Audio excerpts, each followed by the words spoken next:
இருமாப்புடன் 200 வெல்வோம் என்று எகத்தால முழக்கமிடும் மக்கள் விரோத ஆட்சியாளர்களுக்கு என் மக்களோடு இணைந்த நான் விடுக்கும் எச்சரிக்கை, நீங்க உங்களோட சுயநலனுக்காக பல வழிகளில் பாதுகாத்து வரும் உங்கள் கூட்டணி கணக்குகள் அனைத்தும் 2026 மக்களே மைனஸ் ஆக்கி விடுவார்கள். மக்களே மைனஸ் ஆக்கி விடுவார்கள். மக்களே, தளபதி இந்த வீடியோவில் சொன்ன மாதிரி இருமாப்போடு 200 தொகுதியையும் வெல்லுவோன்னு சொல்கிறதுக்கு மக்களே உங்களுக்கு பதில் சொல்லுவாங்க, மக்களே உங்களை தூக்கி எறிவாங்கன்னு சொன்னாங்க பார்த்தீங்களா. அந்த ஒரு விஷயம் இப்போ ரீசெண்டாக நடந்துருச்சு. அதனால் அவங்க பொறுக்க முடியாமல் அண்டா செந்தில்லாம் வந்து ஒப்பாரி வச்சுக்கிட்டு இருக்காப்புல. மக்கள்கிட்ட அந்தளவுக்கு ஒரு பிரெயின் வாஷ் சிஸ்டத்தை இப்போத்துலேருந்தே ஸ்டார்ட் பண்ணிட்டாங்க. அப்படி என்னடா பிரெயின் வாஷ் பண்ணுறான் அப்படின்றது தான் நம்ம இந்த வீடியோவில் பார்க்க போகிறோம். விஜய் அவர்கள் கட்சி ஆரம்பிக்கும் போது தமிழ்நாட்டில் யார் வேணால் கட்சி ஆரம்பிக்கலாம், எல்லாருக்கும் அந்த உரிமை இருக்குது, இவங்க தான் ஆரம்பிக்கணும்னா அப்படிலாம் ஒன்றும் கிடையாதுன்னு சொல்லி விஜய் அவர்கள் கட்சி ஆரம்பிக்கும் போது ஆகா ஓகோன்னாங்க. விஜய் அவர்களுடைய கொள்கை கோட்பாடு இதெல்லாம் தெரிஞ்சோடனே, யார் எதிர்க்கிறான்னு தெரிஞ்சோடனே தையத்தக்கான்னு குதிக்க ஆரம்பித்தாங்க. மாநாட்டுக்கு என்னென்னமோ ட்ரை பண்ணி பார்த்தாங்க. மாநாட்டுக்கு அப்புறம் மிரண்டு போயிட்டாங்க, என்ன பண்ணுறதுனே தெரியல. இப்போ ரீசெண்டாக சர்வேலாம் எடுத்து பார்த்துட்டு அவங்களோட வண்டவாளம் தண்டவாளம் எல்லாம் தெரிஞ்சு போனனால இனி வேறு வழியே இல்லை, மக்கள் காலில் போய் விழணும், அவங்கள பிரெயின் வாஷ் பண்ணணும், அவங்கள கேன் வாஷ் பண்ணணும், அவங்ககிட்ட வந்து இஷ்டத்துக்கு சில விஷயங்கள்லாம் சொன்னால் மட்டும்தான் இந்த மக்கள் எப்படியாவது நம்ம பக்கம் திருப்பி ஓட்டு போடுவாங்க, இல்லைன்னா நம்மளை தூக்கி குப்பையில் போட்டுருவாங்க அப்படின்றது இந்த திருட்டு முன்னேற்ற கழகத்துக்கு நல்லா தெரிஞ்சிருச்சு. ஸோ அதற்கான ஒரு அடியை தான் இப்போ செஞ்சுக்கிட்டு இருக்காங்க. ஆனால் இவ்வளோ கேவலமாவோட நீங்கள் போயிட்டீங்க அப்படின்ற மாதிரி தான் நமக்கு நினைக்க தோணுது. வாங்க அந்த கேவலமான செயல்களை நம்ம என்னன்னு போய் பார்ப்போம்.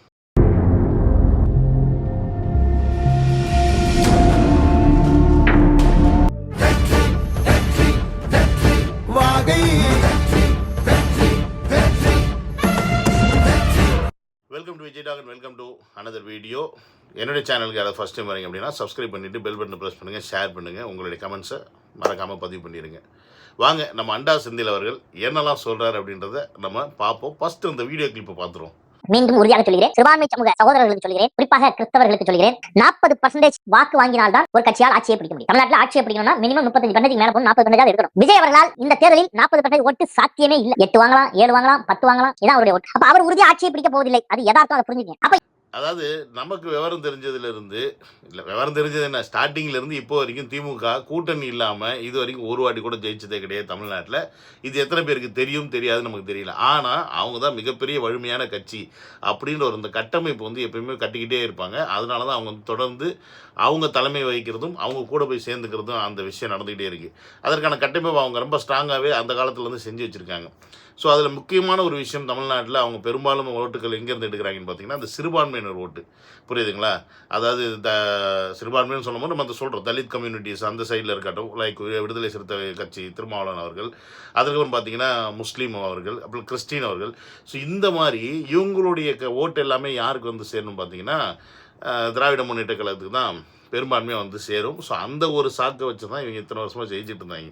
பட் இப்போ ரீசெண்டாக தளபதி அவர்கள் கட்சி ஆரம்பித்ததுக்கப்புறமா தளபதியோடைய எல்லா ஆட்டிடியூடும் எல்லா ஆக்டிவிட்டியும் பார்த்திங்கன்னா சிறுபான்மையினரை தளபதி பக்கம் கொண்டு வந்துருச்சு அப்படின்றத 100% அவங்களுக்கு புரிய ஆரம்பிச்சிருச்சு.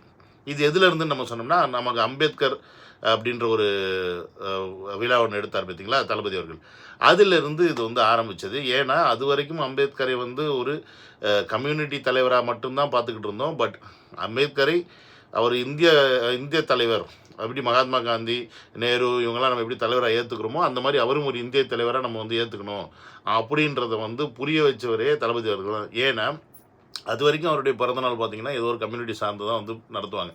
ஆனால் தளபதி அவர்கள் இந்த ஃபங்க்ஷன் பண்ணதுக்கப்புறம் தான் ஒட்டுமொத்த தமிழ்நாட்டிலையும் அம்பேத்கர் அவருடைய பிறந்தநாள் மிகச்சிறப்பாக விமர்சையாக கொண்டாடப்பட்டுச்சு அப்படின்றது எல்லாருக்குமே தெரியும். ஸோ அதனால் அந்த சைடு, அதற்கப்புறம் பார்த்திங்கன்னா இஃப்தாரில் போயிட்டு தளபதி அவர்கள் நோன்பு இருந்து பங்கு பெற்றது வந்து முஸ்லீம் நண்பர்களே மிகப்பெரிய லெவலில் வந்து கவர்ந்துருச்சு. ஸோ ஆப்வியஸ்லி கிறிஸ்டின் அவர்கள் வந்து விஜய் அவர்களுக்கு ஓட்டு போடுறதுக்கான மிகப்பெரிய வாய்ப்பு. ஏன்னா since he is Joseph Vijay அப்படின்னால அந்த ஒரு பாயிண்ட் ஆஃப் வியூவில் வந்துடும். ஸோ ஒட்டுமொத்தமாக இந்த சிறுபான்மையினர் ஓட்டு விஜய் அவர்கள் பக்கம் வந்துருச்சு அப்படின்றது இப்போ இவங்களுக்கு புரிஞ்சிருச்சு. ஏன்னா அந்த முஸ்லீமுடைய எஸ்டிபிஐ லீக் வந்து ஆல்ரெடி வெளில வந்துட்டாங்க, தனியாக இருக்காங்க, அவங்க எப்போ போய் சேர போகிறாங்கன்னு தெரியல. ஸோ அந்த ஒரு வெயிட்டிங்கில் இருக்குது. அந்த ஓட்டெல்லாம் இங்கே வந்துருச்சுன்னா நம்ம சுக்குநூறாக போயிடுவோம், சின்ன பின்னமாக ஆயிடுவோம் அப்படின்றது அண்டா செந்திலுக்கு நல்லாவே தெரியும். அதனால தான் அவர் ஒரு கால்குலேஷனை சொல்கிறாரு. நீங்கள் என்ன தான் ஓட்டு போட்டாலும் விஜய் அவர்களுக்கு வந்து தனியாக வந்து நின்று சிஎம் ஆக முடியாது, அதனால நீங்கள் அங்கே போடுற ஓட்டு வேஸ்ட்டாக போயிடும், அதனால் யோசிச்சு போடுங்க மக்களே அப்படின்னு சொல்கிறாப்புல. அதாவது இப்போ ரீசெண்டாக எடுத்த கருத்து கணிப்பு பிரகாரம் விஜய் அவர்களுக்கு கிட்டத்தட்ட 20% மேலே ஓட்டு வரும்னு சொல்லியிருக்காங்க. தமிழ்நாடு அரசியலில் 40% ஜெயிக்கிறவன் தான் ஆட்சி அமைக்க முடியும். புரியுதுங்களா இல்லையா? அப்போ இந்த இடத்துல விஜய் அவர்கள் ஒரு 20% எடுக்கிறான்னு வச்சுக்கோங்க, மீதி 80% போது இந்த 80% எங்கே பிரியுது அப்படின்றதான் இங்கே கேள்வி. ஏன்னா இப்போ விஜய் அவர்கள் கூட சின்ன சின்ன கட்சிகள் எல்லாமே வந்து சேர்றதுக்கான வாய்ப்புகள் மிக அதிக அளவில் இருக்குது. இந்த பக்கம் ஸ்ட்ராங்காக பார்க்கப்படுதுன்னு பார்த்தீங்கன்னா டிஎம்கே கூட வந்து விசிகா இருக்குது, இந்த பக்கம் பார்த்தீங்கன்னா ஏடிஎம்கே கூட பிஜேபி இருக்குது. இன்னும் 2 கட்சிகள், ஒன்று பிஎம்கே, இன்னொன்று தேமுதிக, இதெல்லாம் எந்த பக்கம் போகுதுன்னு தெரியல. அது மாதிரி இன்னும் வரப்போகிற காலகட்டத்தில் எந்த மாதிரி கட்சிகள் வந்து விஜய் அவர்கள் கூட சேரப்போகுதுன்னு தெரியல.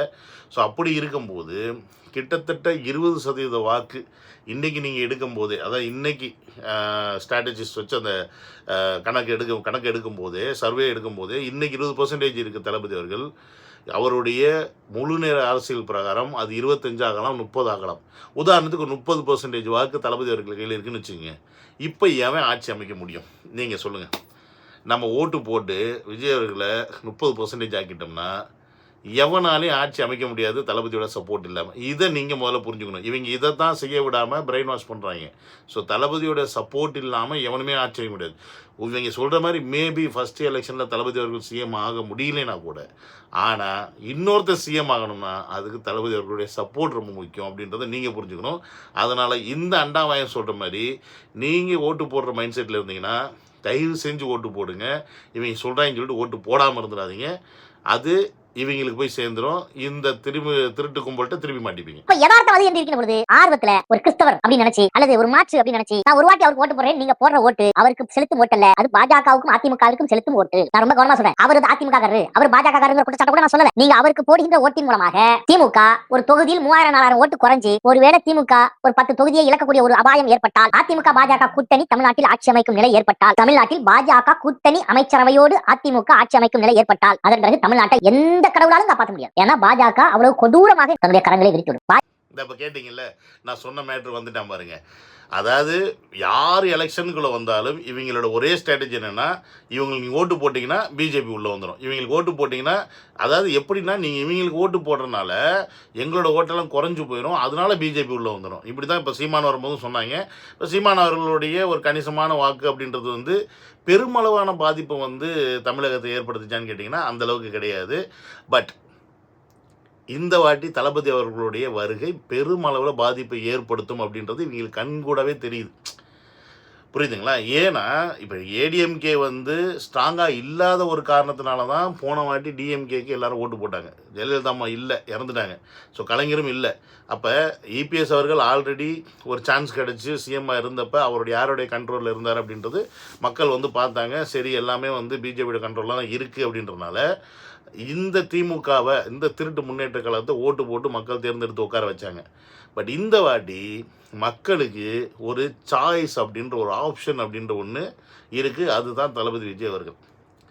புரியுதுங்களா? ஸோ அப்போ என்ன ஆகுதுன்னு ஆட்டோமேட்டிக்கு இந்த பக்கம் திமுகவில் இருக்கக்கூடிய அத்தனை ஓட்டில் ஒரு 50% இந்த பக்கம் போகும். அதே ஏடிஎம்கேலேருந்து ஒரு 50% இந்த பக்கம் வருது.